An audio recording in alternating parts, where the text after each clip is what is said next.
प्रधानमंत्री नरेंद्र मोदी ने भारत की सांस्कृतिक एकता को मूर्त रूप दिया है। उन्होंने प्रसिद्ध मंदिरों और तीर्थ स्थलों का पुनरुद्धार किया। केदारनाथ से काशी विश्वनाथ धाम तक, उज्जैन के महाकाल से अयोध्या में श्री राम जन्मस्थान तक इसके प्रमाण मिलते हैं। लेकिन बहुत कम लोग जानते हैं कि प्रधानमंत्री नरेंद्र मोदी ने ऐसे मंदिरों का वैभव लौटाया है जिनके सिर्फ अवशेष बचे थे। ऐसा ही एक मंदिर कश्मीर का अवंतीस्वरा मंदिर है, जिसे आदि शंकराचार्य की कश्मीर यात्रा की निशानी माना जाता है।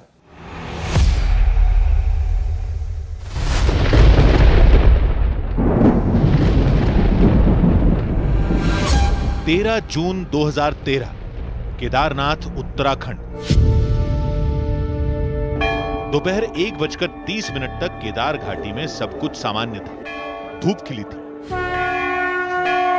हर हर महादेव का जयघोष था, आस्था के अलौकिक दृश्य दिख रहे थे। तभी अचानक केदार घाटी पर बादल मंडराने लगे। देखते ही देखते दिन में अंधेरा छाने लगा, तेज हवाएं चलने लगी, मूसलाधार बारिश होने लगी, बिजली की गरज आस्थावानों को डराने लगी। अनहोनी आ गई थी, केदार घाटी में बादल फटने लगा।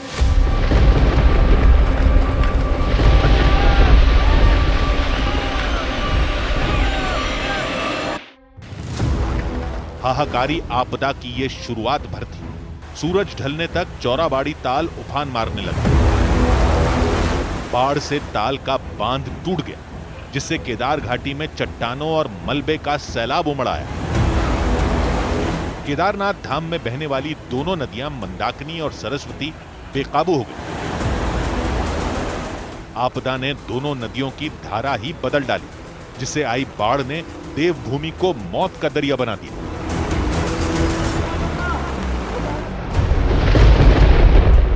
बादलों में विस्फोट और हिमस्खलन के बाद हुई बेहिसाब बारिश से पहाड़ों में जल प्रलय आया। उत्तराखंड के सरकारी आंकड़े बताते हैं कि केदारनाथ आपदा में 6054 लोगों की जान चली गई। बाढ़ से 3300 से ज्यादा घर तबाह हो गए। कई अहम सड़कें और पुल बह गए। बर्फबारी के बीच भी हमारे श्रमिक भाई बहन जो पहाड़ों के नहीं थे, बाहर से आए थे, वे ये ईश्वरीय कार्य मान करके बर्फ वर्षा के बीच भी, माइनस टेम्परेचर के बीच भी काम छोड़ करके जाते नहीं थे, काम करते रहते थे।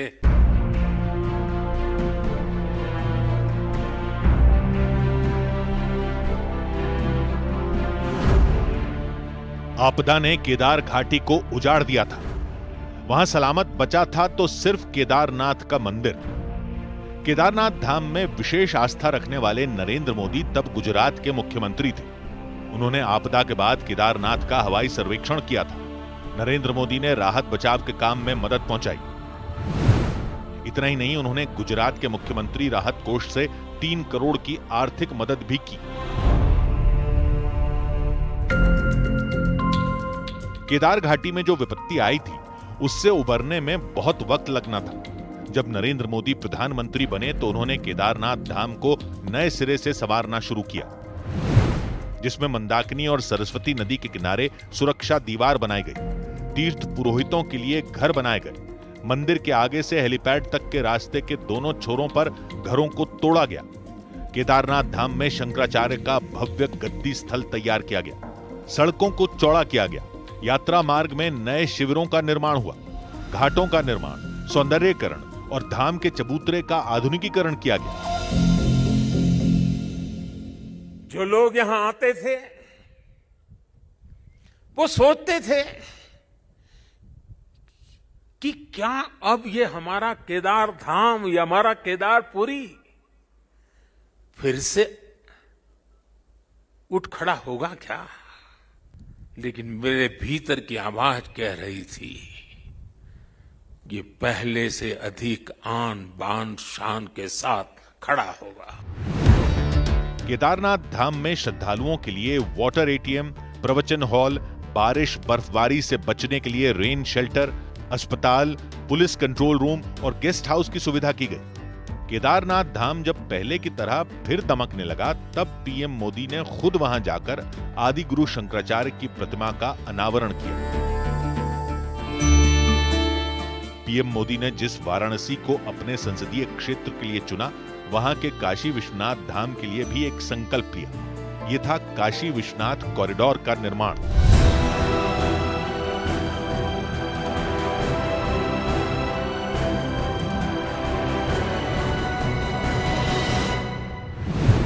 काशी विश्वनाथ धाम का उल्लेख महाभारत में मिलता है। इतिहासकारों के मुताबिक विश्वनाथ मंदिर को मोहम्मद गौरी ने 1194 में तोड़वा दिया था, जिसे दोबारा बनाया गया। गौरी के बाद 1447 में सुल्तान महमूद शाह ने काशी विश्वनाथ मंदिर को दोबारा तोड़ दिया। Doctor AS. भट्ट की किताब दान हरावली में जिक्र है कि 1585 में टोडरमल ने मंदिर का जीर्णोद्धार कराया। औरंगजेब जब सत्ता में आया तो उसने 1669 में काशी विश्वनाथ मंदिर को तोड़ने का फरमान जारी किया। 1780 में महारानी अहिल्याबाई होलकर ने काशी विश्वनाथ मंदिर का भव्य पुनर्निर्माण कराया। इसके बाद 3 शताब्दी तक काशी विश्वनाथ धाम अपने अनन्य भक्त की बाट जोहता रहा।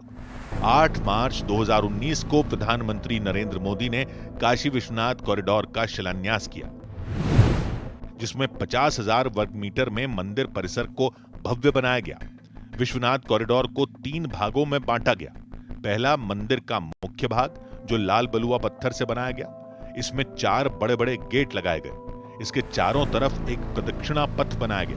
प्रदक्षिणा पथ पर संगमरमर के 22 शिलालेख लगाए गए। कॉरिडोर में 24 भवन बनाए गए।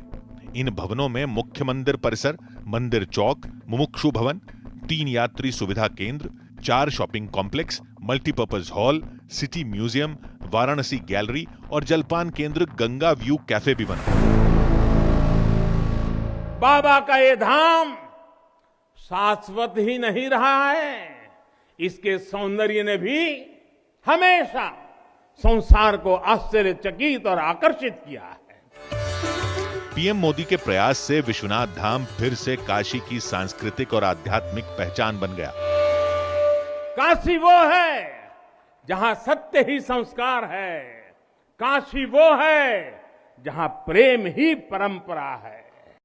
प्रधानमंत्री नरेंद्र मोदी का अयोध्या से, रामलला से, राम जन्मभूमि से 6 दशक पुराना नाता है। राम के सेवक और राम भक्त नरेंद्र मोदी ने राम मंदिर निर्माण के लिए कितने जतन किए हैं, कितने साल का तप किया है, कितना लंबा संघर्ष, कितना श्रम दिया है, इसे कम लोग जान पाए हैं। प्रधानमंत्री ने राम मंदिर के लिए एक प्रतिज्ञा भी ली थी।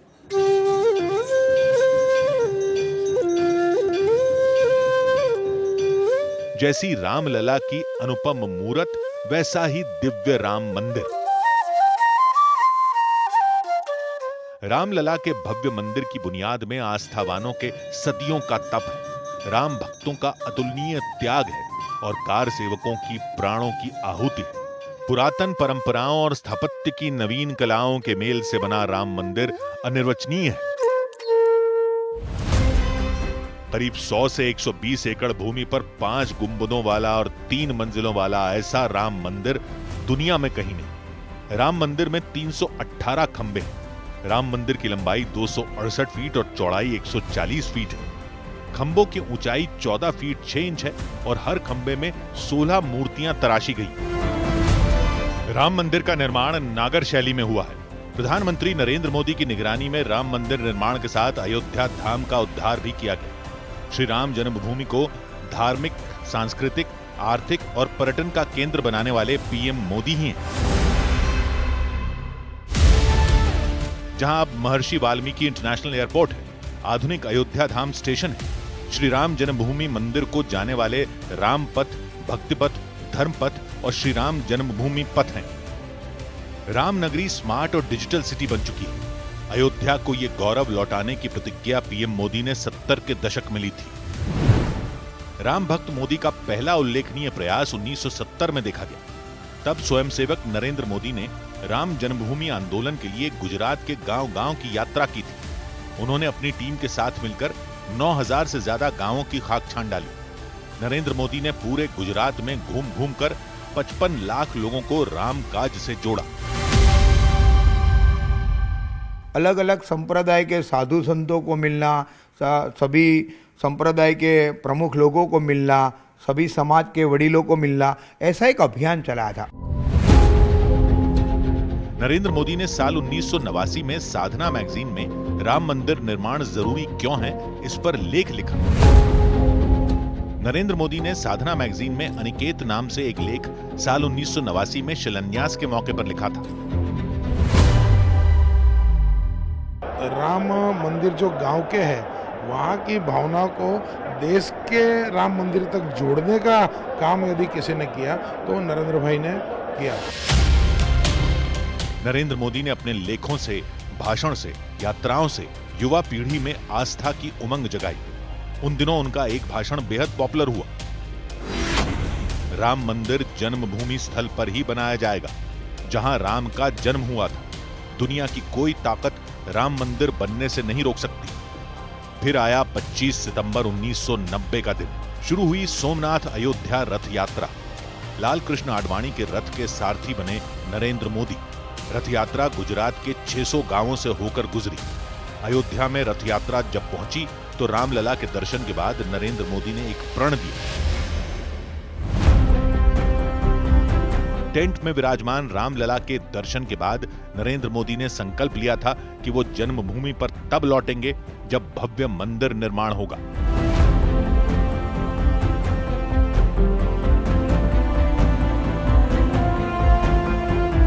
22 जनवरी 2024 को नरेंद्र मोदी की प्रतिज्ञा रामलला की प्राण प्रतिष्ठा से पूरी हुई।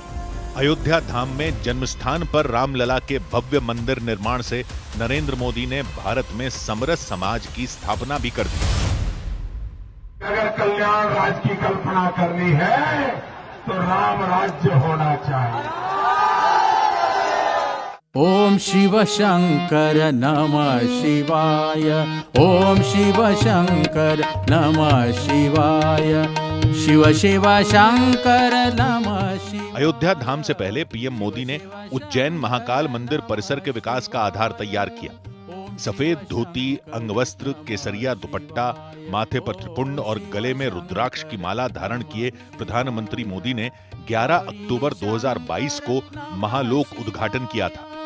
गौरी शंकर नमः शिवाय, उमा महेश्वर नमः शिवाय। भव्य, अति भव्य महाकाल लोक भी अतीत के गौरव के साथ भविष्य के स्वागत के लिए तैयार हो चुका है। और इन सबके केंद्र में राजाधिराज, कालाधिराज, महाकाल विराजमान है।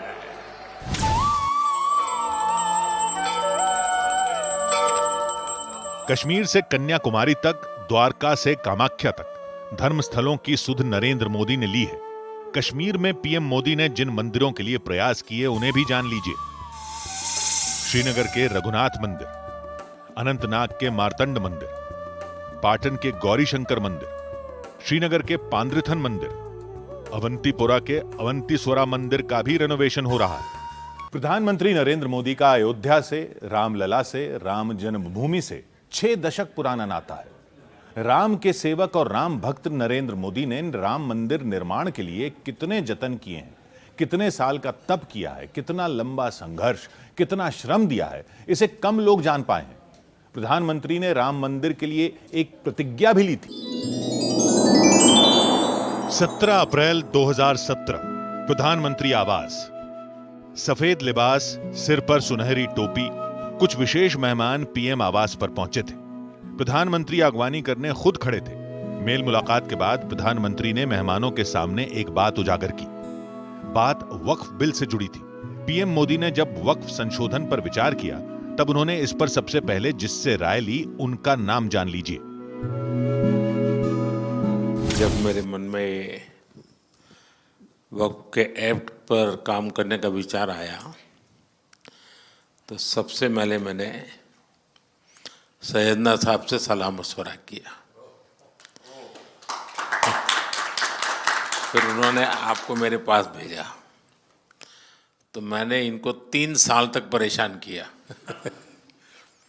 कि आप जरा इसको अपने तरीके से देखिए, आप अपनी लीगल एडवाइस लीजिए, मुझे ड्राफ्ट दीजिए। यानी आप कल्पना नहीं कर सकते इतना कंसल्टेशन में उन्होंने मेरा साथ दिया।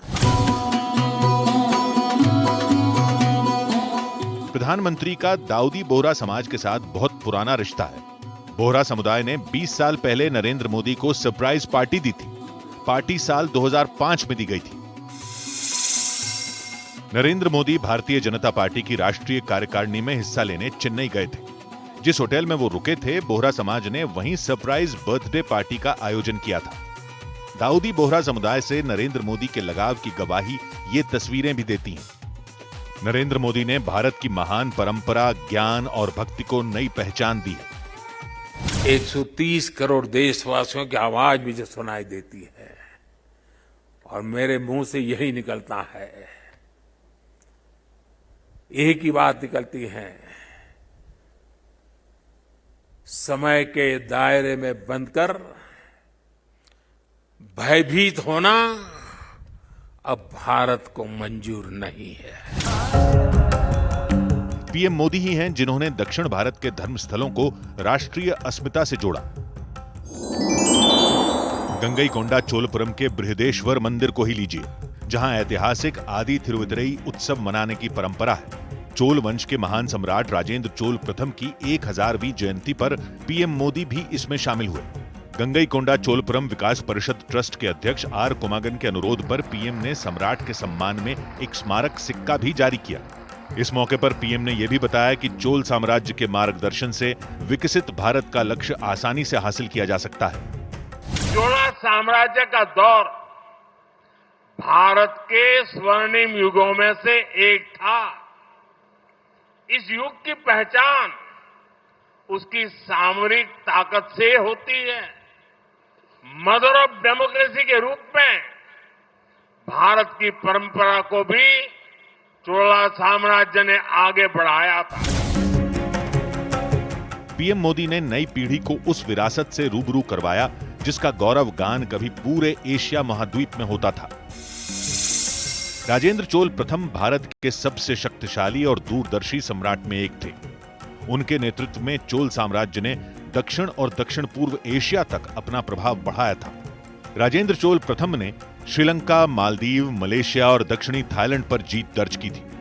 थाईलैंड और कंबोडिया में भी राजेंद्र चोल प्रथम का सिक्का चलता था। राजेंद्र प्रथम ने चोल साम्राज्य के प्रभाव को उत्तर भारत में गंगा नदी के किनारे और पूर्व में हिंद महासागर तक बढ़ाया।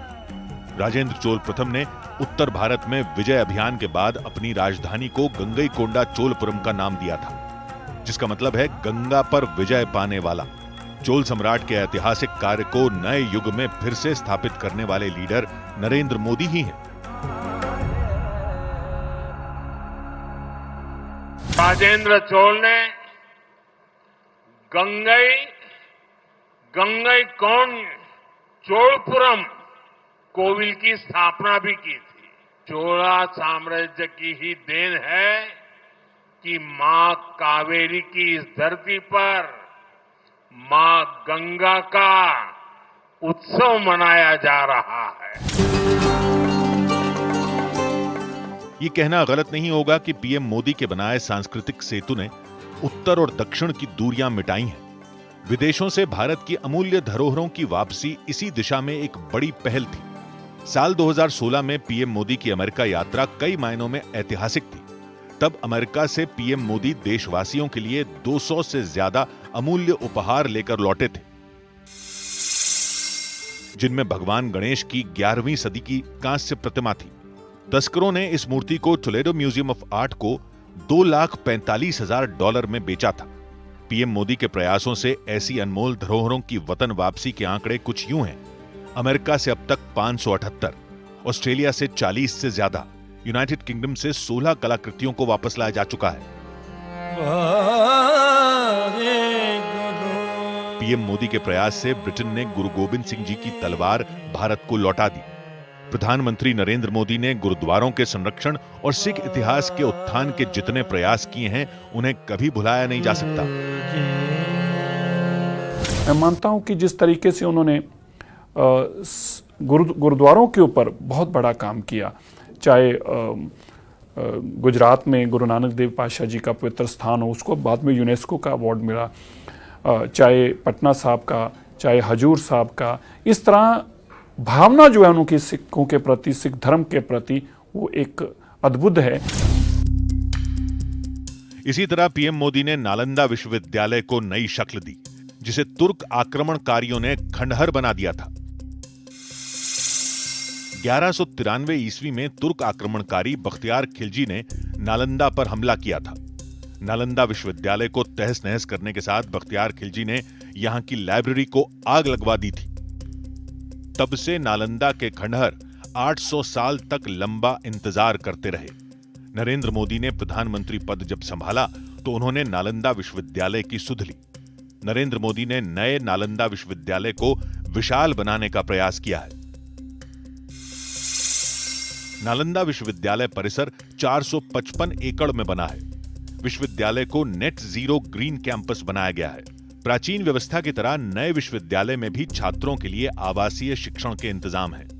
नए नालंदा विश्वविद्यालय में digital library, e learning system, high speed internet और एआई शिक्षण की सुविधाएं हैं।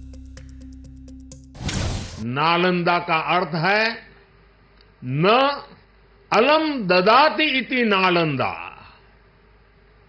अर्थात जहां शिक्षा का, ज्ञान के दान का अविरल प्रवाह हो। कि जब भारत शिक्षा में आगे था तब उसका आर्थिक सामर्थ्य भी नई ऊंचाई पर था। यह किसी भी राष्ट्र के विकास के लिए एक बेसिक रोड मैप है। आदिवासी कलाओं और परंपराओं को सम्मान और संरक्षण, क्षेत्रीय भाषाओं को तवज्जो प्रधानमंत्री नरेंद्र मोदी की नीतियों और परियोजनाओं में साफ दिखती। इसीलिए सभी देशवासी पीएम मोदी को भारतीय सांस्कृतिक पुनर्जागरण का नायक कहते हैं। नमामि विश्वस्य हिते रतम एतम, नमामि विश्वस्य हिते रतम तम, नमामि रूपाणी बहूनि दत्ते।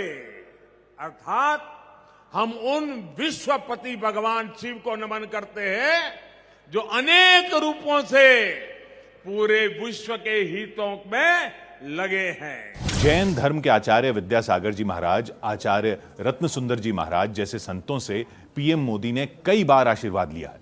गुजरात के भावनगर में पालिताना तीर्थ को संवारने का सौभाग्य पीएम मोदी को मिला। सांची, सारनाथ और बोधगया जैसे बौद्ध तीर्थों पर विकास कार्य नरेंद्र मोदी ने करवाया। वास्तव में एक दशक का कालखंड सांस्कृतिक पुनर्जागरण की स्वर्णिम गाथा खुद ही कह रहा है। स्पेशल सीरीज के अगले एपिसोड में कहानी नए कश्मीर की।